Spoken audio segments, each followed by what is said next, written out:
નમસ્તે મિત્રો, હું છું દિલ્હીથી અશ્વિન સાંકળાસરિયા. આજે અભિનંદન આપવા છે ગુજરાતની બહાદુર પોલીસ અમરેલીની પોલીસને.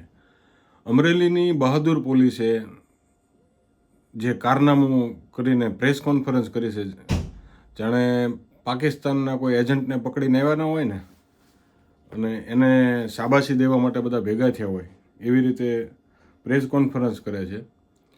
હવે વાતને વિષય અહીંયા છે કે એક કુંવારી પાટીદાર સમાજની દીકરીને મીડિયાની સામે તો લાવ્યા, પણ એને રાતના 12 વાગે ઘરેથી એને ધરપકડ કરી.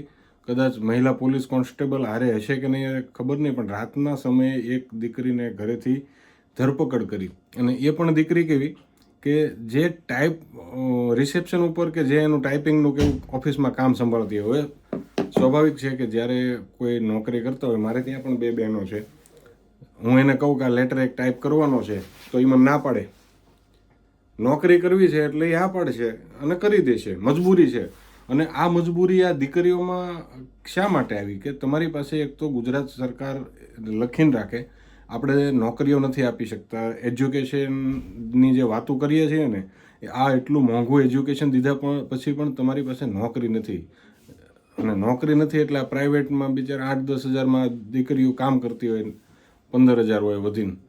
તો આ મજબૂરીમાં એણે જે ટાઈપિંગ કર્યું એ એની ભૂલ, અને એ ભૂલને કારણે ગુજરાતની પોલીસ બુટલેગરોને પણ, મહિલા બુટલેગરો હોય ને જે, એને પણ આવી રીતે સરઘસ નથી કાઢતી. અને આ બધું જ થયું છે ભારતીય જનતા પાર્ટીના એ જે પણ નેતા વિશે સત્ય લખાણો વિશે, સાચું ખોટું રામ જાણે, પણ એ મહત્વાકાંક્ષી અને અહંકારમાં મદ ભાજપના નેતાએ પોલીસને એટલું પ્રેશર આપ્યું કે પોલીસ કાયદો જ ભૂલી ગઈ, ભાન ભૂલી ગઈ કે આવું કાંઈ કાયદા બાયદા ગયા બધા સાઈડમાં. અને હું ઉખાડી લેવાના છે આ બધા પટેલો છે ને, એટલે પટેલોથી તો કાંઈ કોઈનો વાળય નથી વળતો, આ સાબિત થઈ જાય. અને ડબલ એન્જિન મુખ્યમંત્રી પટેલને, આ પટેલને બધી વાતો કરાવી લ્યો, કાંઈ થશે નહીં. અને આગેવાન એક પણ બોલે તો કહેજો.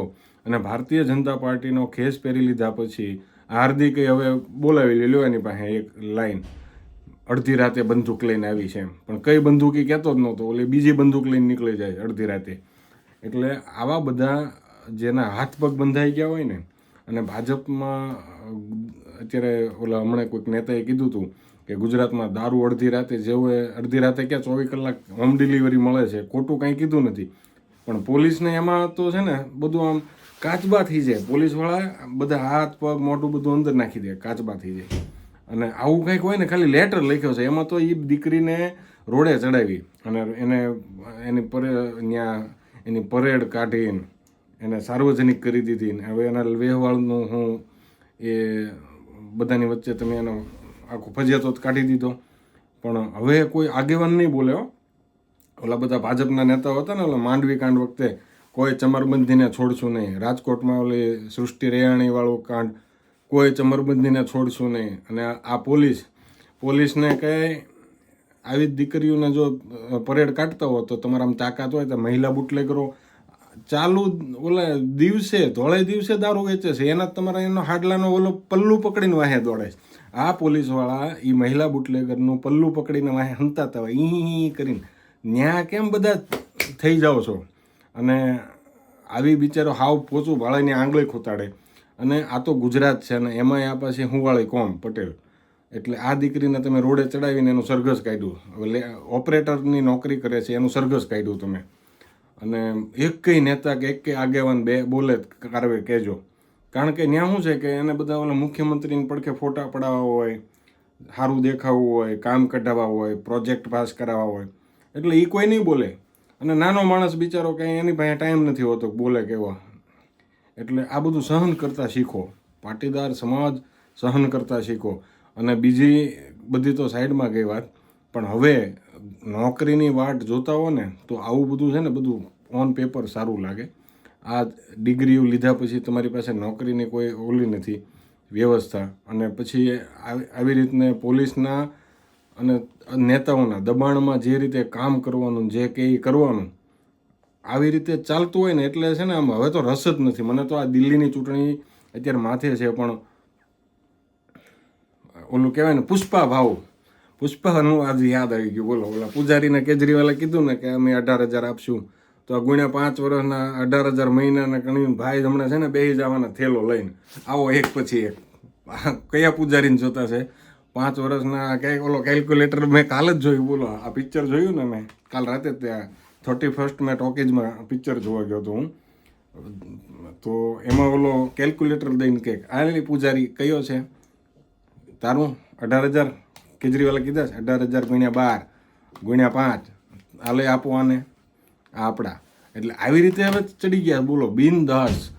અમારા અહીંયા ઓલું જે પરવેશ વર્મા છે એ બિનદાસ રોકડા વેચે છે. બોલો, 1,1200 રૂપિયા કે 1,100 રૂપિયા આપે છે.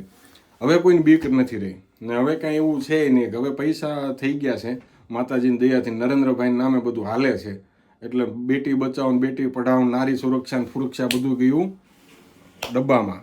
અને કરો મોજ ને મન ફાવે એમ આ બધું સહન કરવાનું છે. અને આમાં કોઈ આગેવાનથી કાંઈ કોઈનો વાળે વાંકો નહીં થાય. કારણ કે પોલીસ છે ને એ ઓલા ગૃહમંત્રીનું કીધું નથી કરતી. એટલે બહાદુરી બતાવવાની હોય પણ આવી જગ્યાએ બતાવે છે. બાકી તો ઓલી બુટલેગર મહિલાનો તો પલ્લુની હેઠે આ બધા હંતાઈ ગયા હોય. સમજ્યા? બધા હથિયારો સાઈડમાં મૂકીને જે કહેવાય દેવી જે ચરણામૃત પાવ ગમે ત્યાંથી ઉપરનું હેઠેનું પી લે.